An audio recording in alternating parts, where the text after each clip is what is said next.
Well, greetings and salutations, citizens of the Imperium, and welcome to another edition of Let's Paint. I'm your host, Trooper 6, and today, and for the next few weeks, we're bringing you something from Trench Crusade. Now, I will say, this miniature is not from the official Trench Crusade. This is something that I got off of Etsy. Painted or not, I will drop their description or their link in the bio or in description.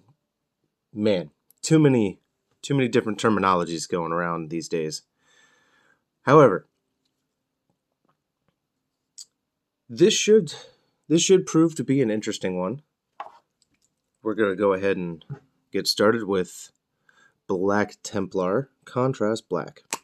Now, okay, before we really start here, I ain't frustrated, but I am getting tired of the question.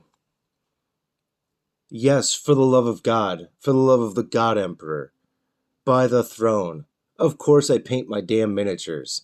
Do you not understand that? Do people really not understand that there is a gray primer? Look at that.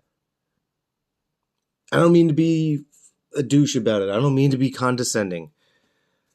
But I'm getting a little tired of that question. Like, hey man, don't you paint your minis? Don't you prime them? Who the fuck wouldn't prime the goddamn... Who? This is also coming from someone who has, admittedly, not primed minis. And speaking of priming, we're trying something new here. So check it out. As you can see, we've got like a gradients going on here. So we primed it in black. Then I went down from the top angle and did a little bit of a swirl action. Hit it with the gray. And then I went from a further distance and popped it a couple times with the white. Excuse me. That is supposed to give us a natural shading. As you can see, it is very drastic on this model. And go figure, we're going with black here. However, that is supposed to give you like a natural shade to your miniature. That way, when you go over and paint with your other colors, you'll get that gradient coloring going on. And we are still using the Haggard ass brush, and that is because it will suit us just fine for this. And what is today's color scheme going to be? Well, if you saw the colors back there, we've got Black Templar, we have Flesh Terror's Red, some Corax White, some Steel Legion Drab, some Astra Militarum Green, and the Nolan Oil, of course, at the standby. And as you can see, we've already decided to kick this pig. This is like another last-minute recording session. As I said, I'm recording this on a Tuesday morning, and the first episode of this will be up in 2 or 3 days on a Thursday or Friday, depending on what really happens.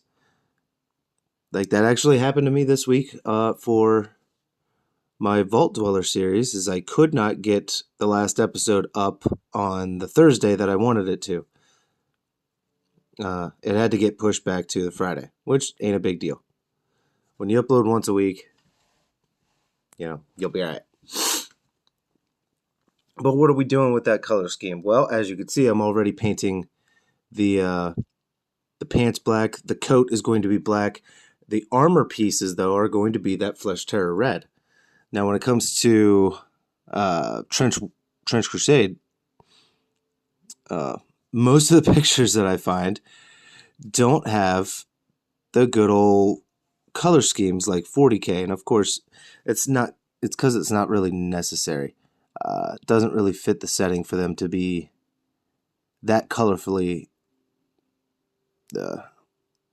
armored and dressed. It just doesn't really fit the narrative. It doesn't make any sense. I personally don't care. Everything's a lot of grays Actually, there's a hell of a lot of brown, beige, and mud. However, we are going to introduce some color. This will be the third one that I've done. And I've been loving the guy that I've bought these from, because they always come out so nice, as you can see. And it is a big model. That is big. It's roughly the same height as your average Castaferum Dreadnought. Just to give you an idea, this is much bigger than a Marine. I mean, hell, when I'm holding it about here, you'd have the Marine and it's sticking off camera and whatnot. Speaking of camera, also our camera angle had to get changed again. I've said that it changes every week, but this is getting ridiculous. But this one is because of the size of this miniature. I mean, I don't have a lot of room to work with on camera. Things keep getting shunted over to the side and all that good stuff. And I'm not trying to have things off camera too much. I mean, it happens. It happens. You've seen the show, you know that happens. I have to focus on my painting, and that means I can't exactly 100% focus on the camera. It's in my peripheral. This is about the best I can do right here. But I spent a pretty good portion of last night trying to figure out how exactly I was going to paint this, like what color scheme, how it was going to go on, even down to how I was going to prime it. This is a new priming method for me. I want to see how that turns out, and using minimal shade oil for it as well. So we will see how this goes.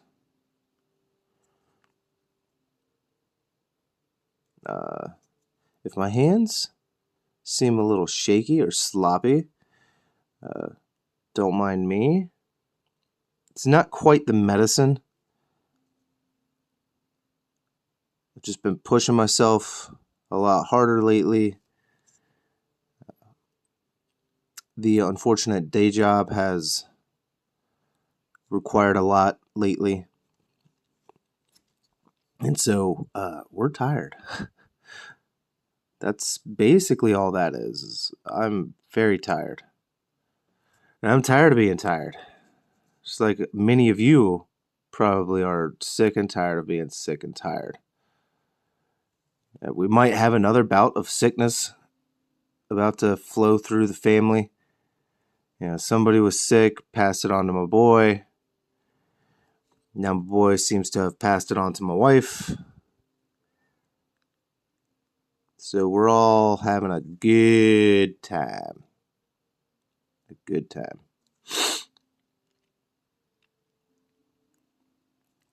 Yeah, you're getting some weird close-up and different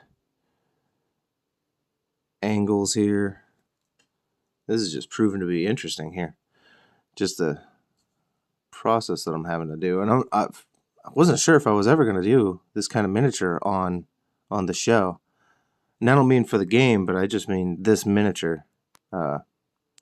It's big, it's detailed, and it's usually something that I figured I would spend I'd spend some really good personal time painting it up like I did with the other two. The first one turned out great, and it was pretty well received by the community. Second one, not so much, and I think that might have been just that the paint scheme wasn't the greatest. The pose might not have tickled people's fancies. I don't know, man. It could have been all kinds of stuff. Or, you know, everybody's excuse, it's the algorithm. Like, yeah, it might be. It might be, and I really try not to play that algorithm game. I mean, we're all playing it by doing this, but either way,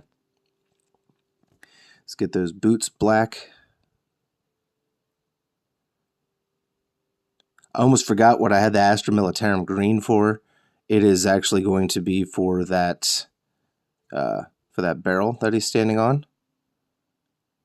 I also forgot to get out my typhus corrosion, so that's my bad. But we're going to be here for a little while, I think. This might be one of our longer episodes, or not episodes, series. Because I was digging the 20-minute episodes that I had done. I was actually really okay with that. That actually worked. So we'll see how that goes. 30-minute episodes are just fine. Excuse me. I did not have time to get some fresh coffee this morning. So we're having to go with the Monster Javas. We are looking for music. I'm sorry. But let's see. Oh. Yeah. Some Queens of Stone Age. Queens of the Stone Age. How awesome. Now, I wasn't going to touch the bass anytime soon. I was probably not even going to touch the bass on the show. But since we have it, and I have the Militarum Green, I want to see, because Militarum Green is not the darkest thing, but as you can see, we've got the gradients thing going on here, and I have a really good contrast paint going. I want to see what this might look like. Spread it all out. Spread it out.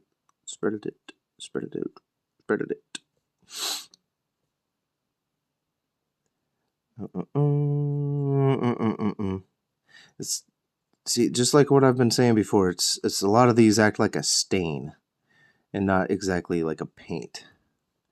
Here, we'll get a nice flat surface for you. And I'm sure a lot of people were like, yeah, that's what it's like. I'm sure. Yeah, that is what it's like.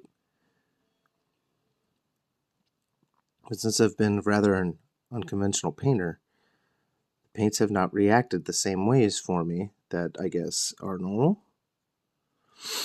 And by that I mean I am not one to really thin my paints. Do I really need to? At times, hell yeah, I need to. Have I done it? No.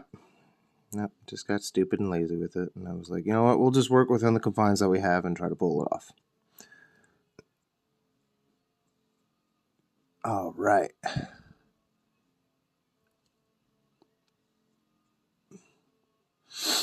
Now that looks pretty good.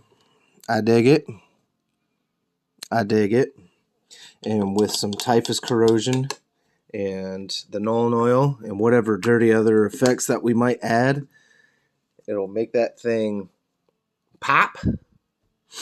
We'll be okay. I'm not sure what to do with his face yet, but I think we might go with the white. Again, I've been, for the other two that I did some skull faces. But we'll see. Because we're getting out the Flesh Terror red. And we're going for it.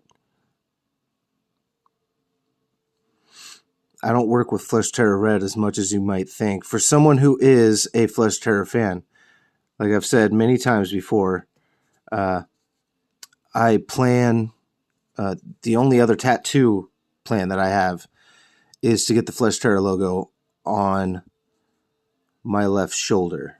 On the outside of my shoulder, of course. Just like a chapter badge. That is my only tattoo plan that I have. And it would be cool to be able to get that done.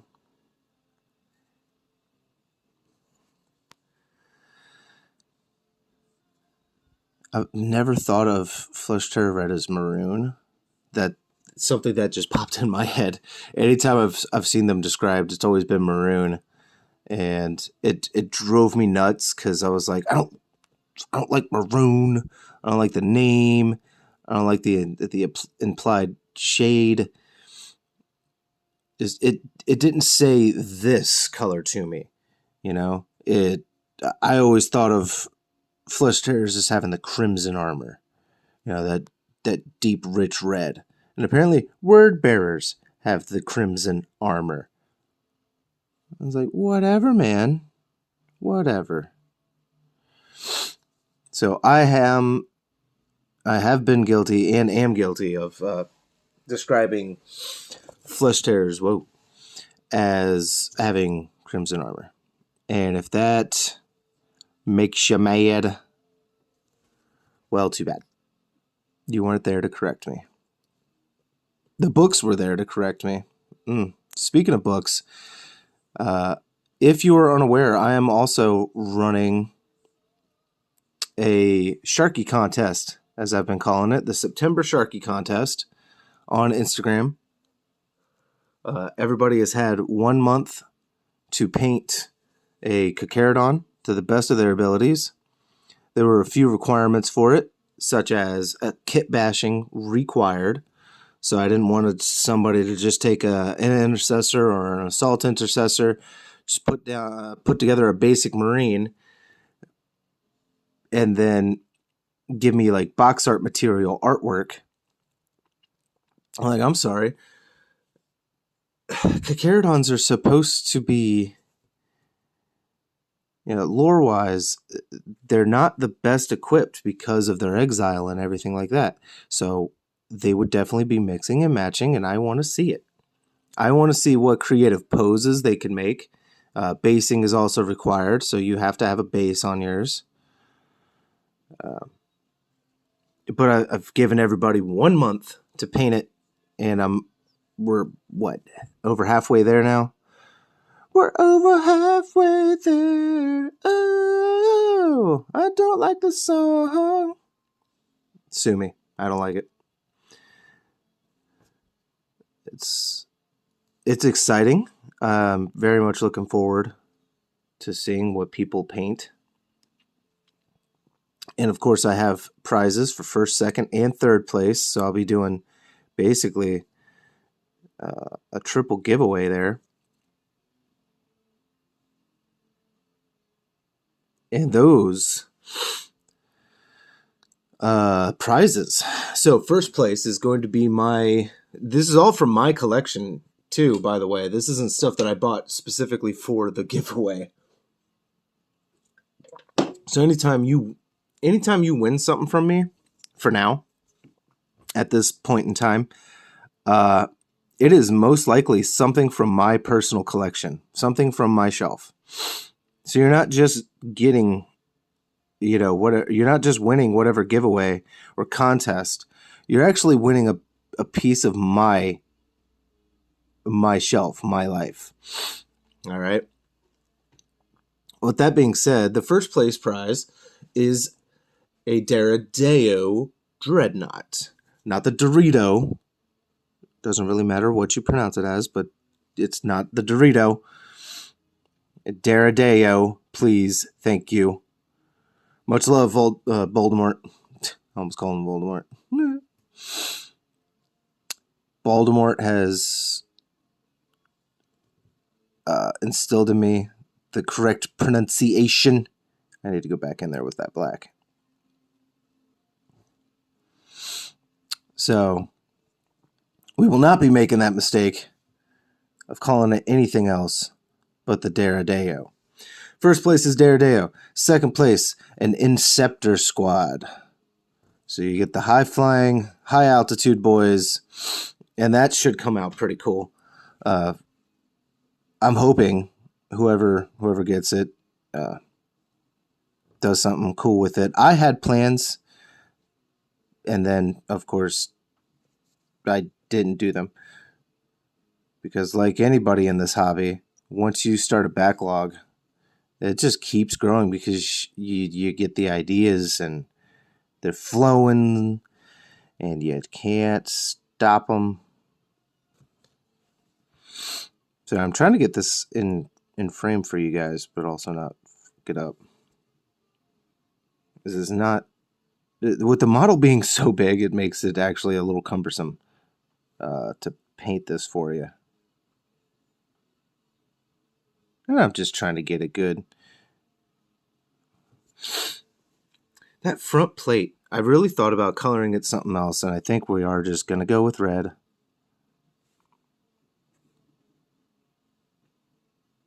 We are going to throw a little 40K I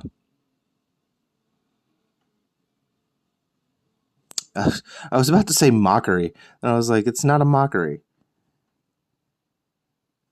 We're just going to throw some 40K fun in there. We'll call it that. So the headband that he has on his head, probably going to color that with some mummy robe and then hit the center there. Instead of just doing the ring with metal, I'd probably do the whole thing with glistening blood to make it look like a purity seal.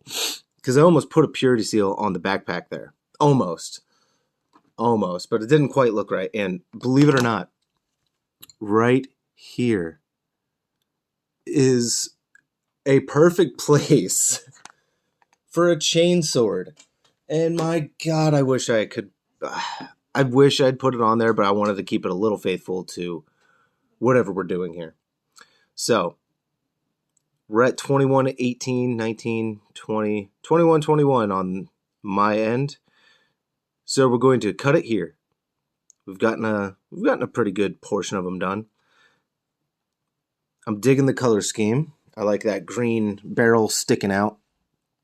But we will see you guys on the next round. I pray that the Void Father guides your brush. And I will see you guys next week. And I'm still excited. I hope you guys are too. Let's see what this brings us, okay? I'll see you next time. Later.